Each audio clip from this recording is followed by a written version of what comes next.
Welcome back to Tech Tuesday. I am your host, Jordan Evans.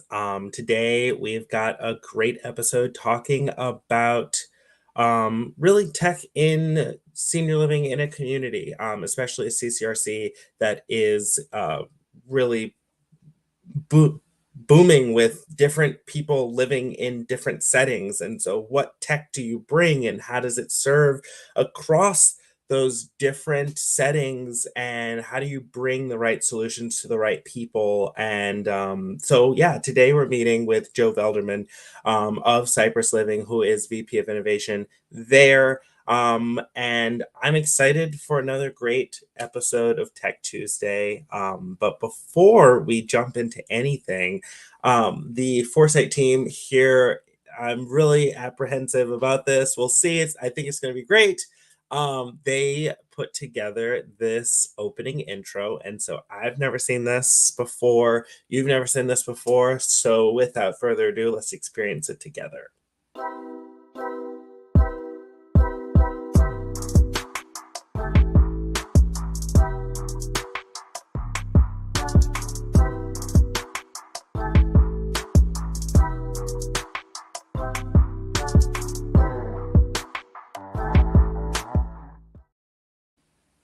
I'm not mad about that. I really like that intro. Joe, what do you think? I thought it was terrific. I like the little hat that they put on you. Yeah, I'm gonna have to go find a hat. I do actually have a lot of hats, so I love that that's in there. Um, so thanks so much for coming onto the show, Joe. Joe, look at that. Um, I'm Well, so thank excited to learn more about Cypress Living. So tell us more about Cypress Living, what you do there, what a VP of Innovation even does. I just imagine you sit back and think all day. And I imagine there's more to it than that. I wish it was a lot more thinking. It seems like I've been running around quite a bit lately. But Jordan, it's so great to be on Foresight with you today. Thank you so much for having me. I feel really privileged that I got to be on the first episode with a little bumper intro like that. That's really neat. So, Cypress Living, we're based in Fort Myers, Florida, Southwest Florida, kind of right across the street, right across the state from Miami. And we are an aging services provider here in largely the Fort Myers area, but supporting a few of the counties surrounding us. So it's really kind of three organizations that are part of our brand, if you will. Cypress Living kind of sits between our two nonprofit operating partners, and then Cypress Living provides a lot of central support services by way of technology, finance, marketing, HR, clinical excellence, and so forth. But our two operating partners really deserve a lion's share of the credit for the work that gets done here, and that's Cypress Cove, which is our life plan community on the Health Park campus here in Fort Myers. I think we serve around 660 older adults today, and really privileged to have Cypress Cove be home for so many older adults here in Fort Myers. And then kind of on the other side of Cypress Cove sits our Cypress at Home organization, where we serve several hundred community residents in a 4-county area here. So we've got a pretty traditional home health business. We've got a home care business. We've got a boutique care management service line, and a medical care service line, which is very akin to a primary care practice for older adults specifically. So we kind of Wow. cover, a lot of the aging services spectrum, if you will, with our Yeah. service lines between the CCRC having 4 service lines, and then Cypress at Home having 4 service lines. There's not a lot of opportunities for people to find services outside of our brand, so we're proud of that. And as VP of Innovation, I lead a lot of the efforts around our technology. So our technology team is aligned with me, and I'm really proud to have an incredible technology team here at Cypress. But our CEO, really has a vision for opportunities within our businesses to be disruptive and think outside of the box and try to think about ways that we can more progressively serve our customers and their constituents, but also do so with efficiency and the excellence that we maintain within our brand. So in many opportunities that does involve technology, but it doesn't always involve technology. So every day is different. I wish I could spend more time just thinking, but that's what nights and weekends are for, I think, right? So days are spent collaborating with a lot of different operational departments. I've gotten more of an education in areas of clinical operation and culinary operation and sales and marketing operation than I think most people who work in technology do. But having the role of innovation really affords me a lot of inroads with some of those departments to think about ways that we can improve our customer experience and improve our staff experience for the betterment of everybody. Wow, that sounds like an awesome job. Um, There's you must no love your shortage. job. I'm never bored. Let's put it that way. I can imagine. So what have you been working on? We What's been going on? we have been working on an expansion project for Cypress Cove recently. It's been about a 2-year project, and we've rounded third base and we're sliding into home base here right now. So we built 48 additional independent living homes on a 12-acre parcel of land that has been a part of the Cypress Cove property for 25 years, but we never really had an opportunity to do anything with it until very recently. So very fitting. We're celebrating our 25th anniversary at Cypress Cove this year, and we Wow. opened up a brand new independent living expansion project. So 48 new independent living units. There's 24 villa homes, really beautiful villa homes, 2 and 3 bedroom, about 2,500 square foot villa homes. And then there's one 5-story apartment building that's got some really incredible apartments, or we're calling them elevated residences because I think it's more than an apartment, if you will. So we're calling them elevated residences in that 5-story building. And then there's a ton of great new amenities that are part of that new expansion project as well. We're rolling out a new independent living restaurant. Should be opening up here in the next month or so. It's going to be called Sage and Salt, and really looking forward to that. It's right next to a beautiful outdoor pool, and there's part of a clubhouse space that's got a nice fitness center, a fitness studio in it, as well as some fitness equipment, and just some great common areas in that building for networking and activities and all that kind of stuff. So it's been really fun to see the project come together. It hasn't been without a couple of bumps and hurdles along the way, but of course, that's just about every construction project, I think. So been really rewarding for me personally to have these residents move in and start to experience what we've built for them. And particularly from a technology perspective, we've rolled out, anytime you do new construction, you have an opportunity to really kind of put in the latest and greatest technology. So Yeah. we've been putting in, as much as feasible, some of the latest and greatest technologies in that Oaks independent living expansion project. It's been really fun. And what are some of the solutions that you're super excited about that you've put in? Well, so we've been doing smart home for a while at Cypress Cove. We've got probably about 200 or so of our existing independent living apartments set up with smart home, but we really intentionally did that in the Oaks, in the new homes that we've built. And so, residents have the ability through their voice enabled assistants. I won't say her name because everybody's devices will start talking back, but She's always listening. Don't say her yes, name. through the voice enabled assistants, they're able to control, elements of their home. They can turn different lights on and off. They can adjust the thermostat in their home, really providing, a totally new level of convenience within the home. But our Echo devices are also enterprise managed by our resident engagement platform. And so Really? yeah, she's very intelligent about all things Cypress Cove. And so you can I ask love her that. questions about what's for dinner, what activities are happening. She knows when the mail gets delivered every day, and she can give an update, whether or not the mail's been delivered. And I expect, as we continue to see significant advancements in the world of artificial intelligence and specifically large language models, we're going to really see that that Echo experience become much, much, much better than what we're used to today. So really excited about the future of that and how we've been positioned with that. I'm really fascinated about how we can use tech to enable people to age within their home. Yeah. And I love that you are integrating that in your new building. Um, with even just the Echo device being able to. So we have it in our home where she's connected to our lights, our Yep. AC, Yep. and currently I have a pregnant woman in our house that can't really get up and needs the air temperature down to like 72 degrees or 70 degrees, and so it's nice to just say, good night. We've built in those routines to say good night, and all the lights cut off, the air goes down, and all of these things. Yep. And that's the convenience Yep. part. That's the But there convenience. are some. I think you've also done some rather innovative things around supporting care and supporting health and wellness as well.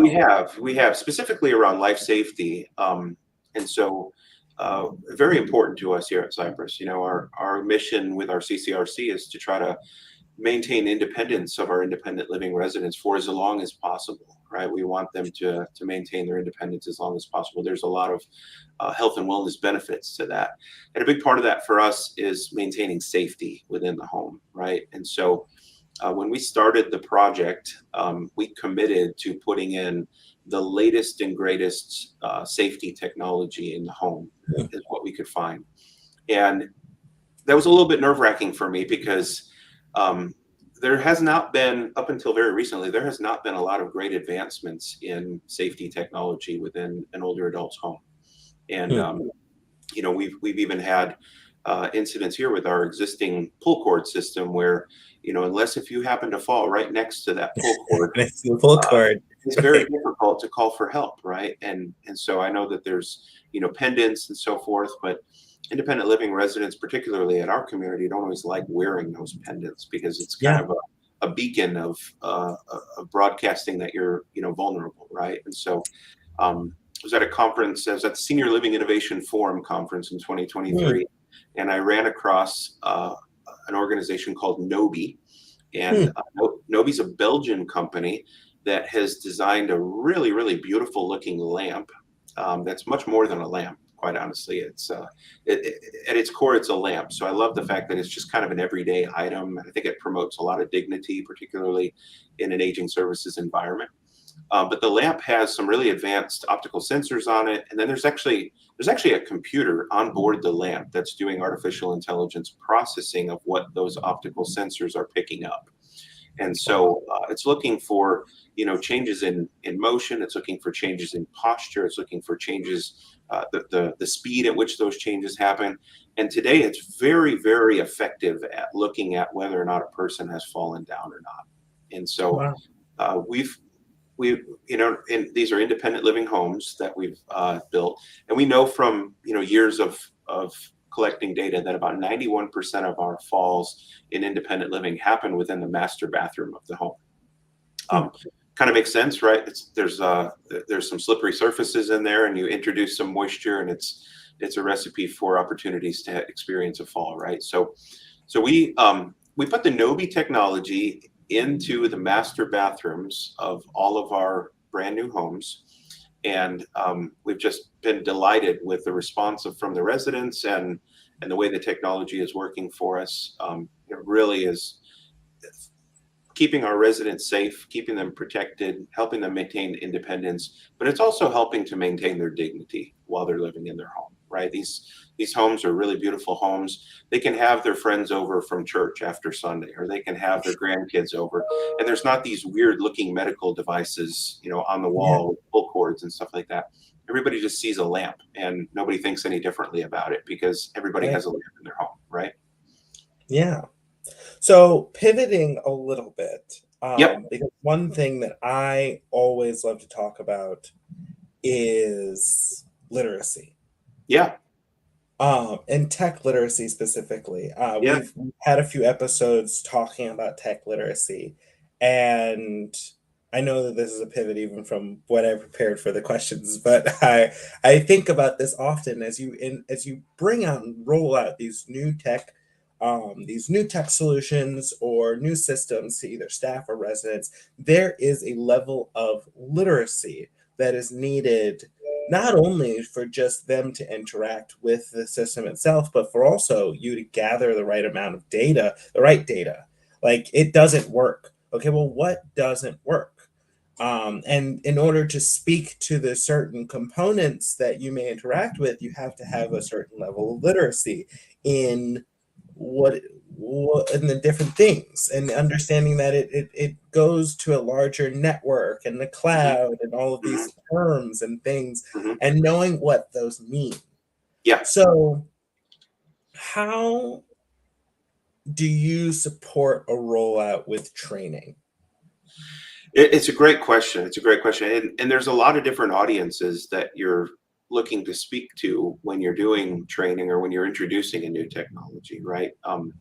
I we tend to focus, I think, a lot on our staff audience because we think, they're the users, they're the ones who are going to support it, they're the ones who are going to embrace it. But I have found it to be equally valuable and equally important to also provide some education around different technologies and different terms to our residents. And for the most part, I think our residents understand it. We do it in a fairly, I'll call it elementary way, but I think we're meeting them at their level where they're at in terms of understanding and explaining it to them.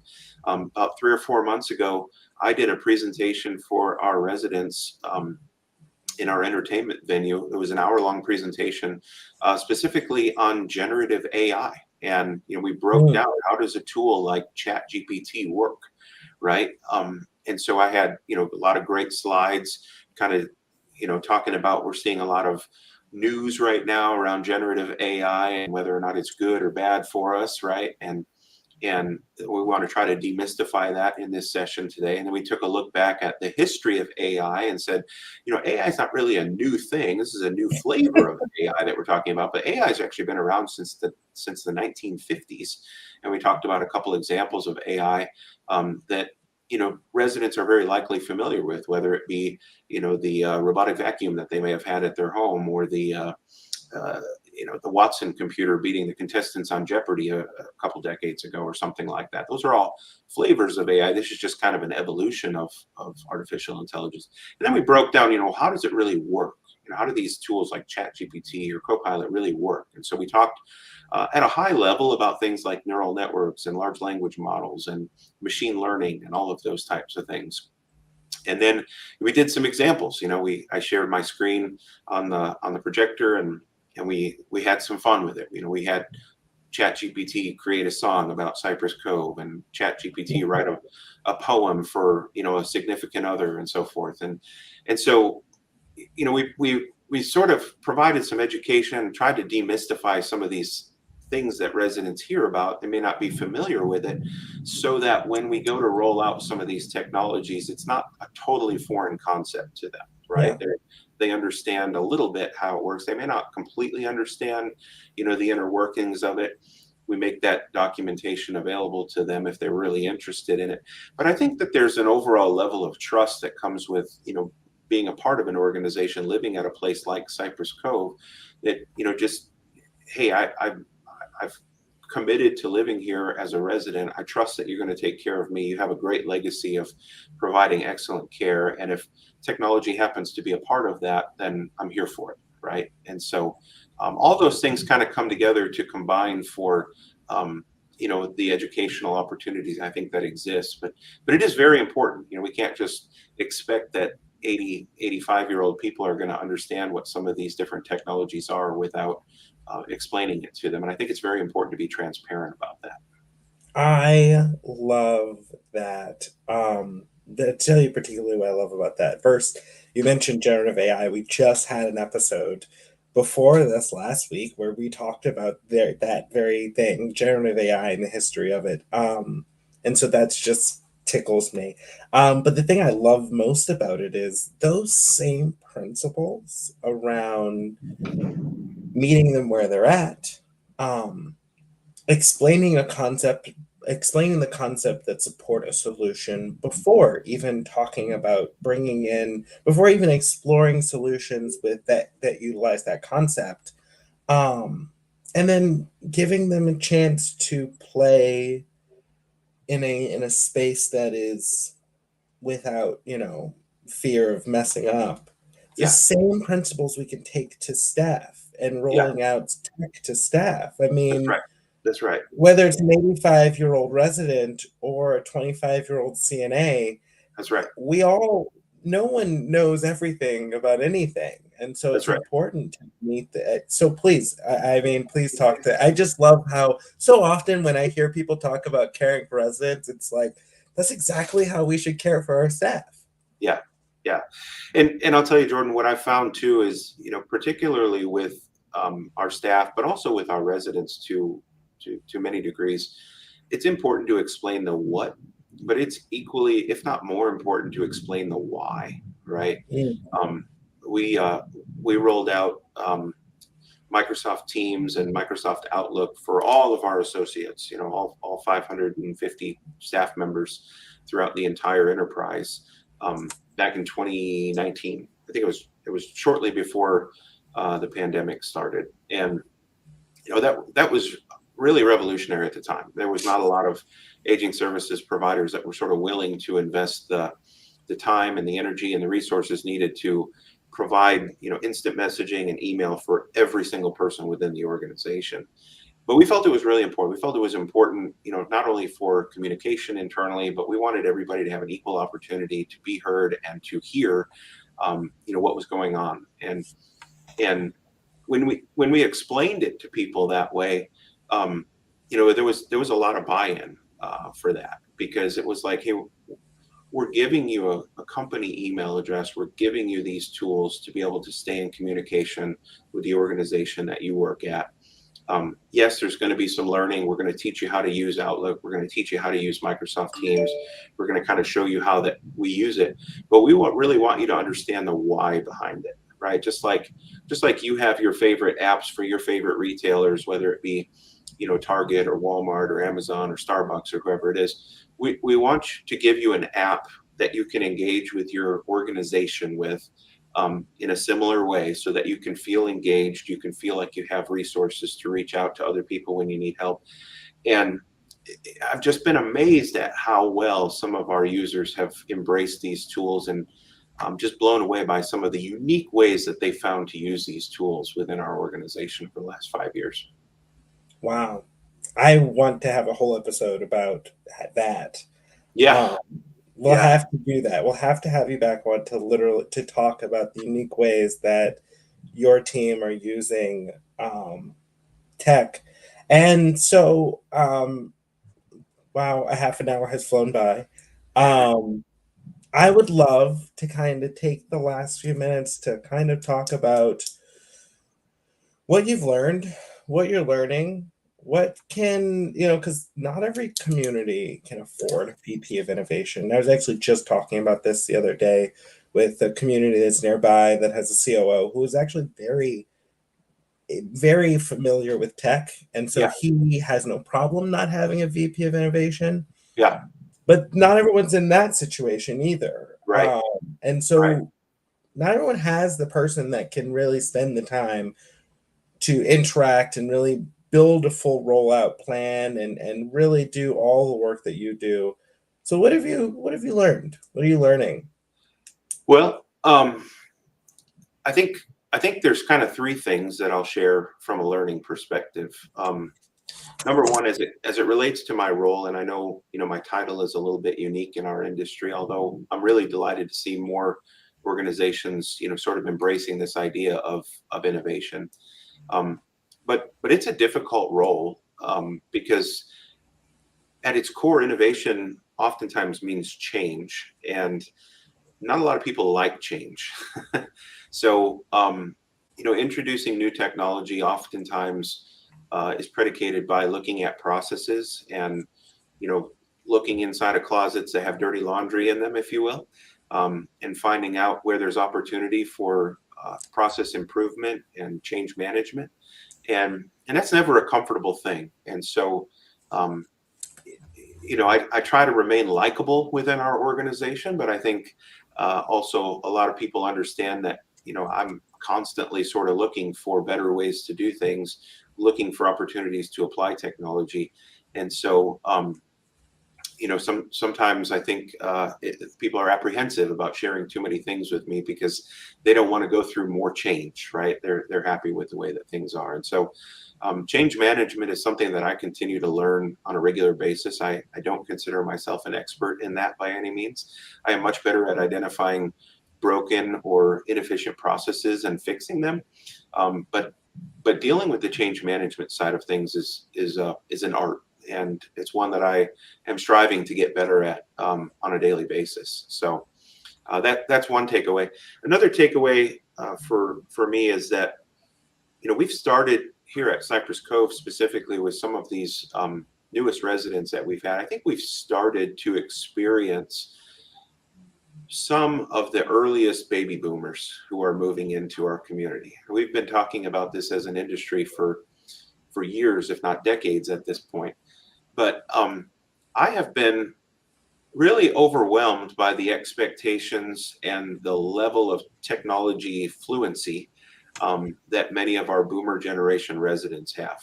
I'll give you an example. We had to do some Wi-Fi maintenance on our Wi-Fi network last week, Thursday, because we have at least one resident, possibly more, who have exceeded the IP scope of our DHCP server with the number of devices that they've brought into our community. We give a little private network to each one of our residents. I think we had allocated 40 IP addresses for them to add devices, and never in my wildest dreams did I ever think anybody would bring more than 40 devices to live at Cypress Cove. But we've got for sure one and possibly other residents who are exceeding my expectations in that and bringing more devices than we have available to hand out IP addresses. And so we had to do some maintenance to expand our IP scope last week. And Wow. And it's really been eye-opening for me. I think that we're doing a good job of keeping up with some of the latest and greatest technologies, between some of the AI things that we're using, some of the digital engagement tools that we have for both residents and staff. But I think our future residents have an extremely high expectation of ways that they're going to engage with their communities. And it's been eye-opening for me. I only hope that we can meet their expectations going forward, because I think we're in for a very tech-savvy and high expectation resident with these boomers that are going to start moving in. And then sort of the third thing I'll just briefly touch on, I mentioned, artificial intelligence before. I'm excited about this. I've been learning a lot about artificial intelligence. We're getting ready as a world and as a society to head into a brand new age, a brand new era, if you will, of artificial intelligence. And I've heard people liken this new technology to being as transformational as what the iPhone was in 2008 or what the internet was in the Wow. 90s. And I think it's true. I really think it's true. The more I learn about AI, the more transformational I think it's going to be for us. And so I think we all have to be paying attention to that. I think I'm using the term, I think this is our Kodak moment. And I don't really mean Kodak that. moment. I love don't mean that in a good way, because things didn't end well for Kodak, Right. right? So blockbuster moment. It could be a blockbuster moment, right?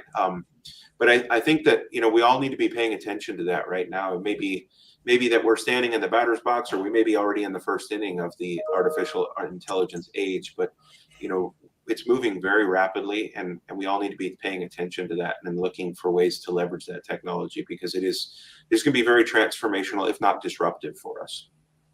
Wow. I love that. But disruption, if I remember correctly, thinking outside the box and disruption, that's right up your alley. It is. Yeah, this will be a tool that will give us lots of opportunities to create efficiencies, create better experiences for our residents. But we're going to have to really think about ways to responsibly utilize our organization's data well and position that well to some of these artificial intelligence tools. Wow. Thank you so much, Joe Velderman, everybody. Cypress Living, thank you so much. Those takeaways. One, innovation means change. So take the opportunity. If you're watching this, write these 3 down. Take the opportunity to look at your opportunities to improve those processes. 2, residents may know more than you think, so do not underestimate them. Meet their expectations and actually try to exceed their expectations. And then lastly, AI, get ready for it, because if you don't, you may be left behind. I appreciate those takeaways. I really like that. Joe, thank you so much for joining us. There's an outro too. I've never seen this either. So if you're watching, thanks so much for tuning in. We're here every Tuesday at 1:30. And they have not gotten sick of me yet, so I'll be here next Tuesday too. See Thank y'all you, later. Jordan.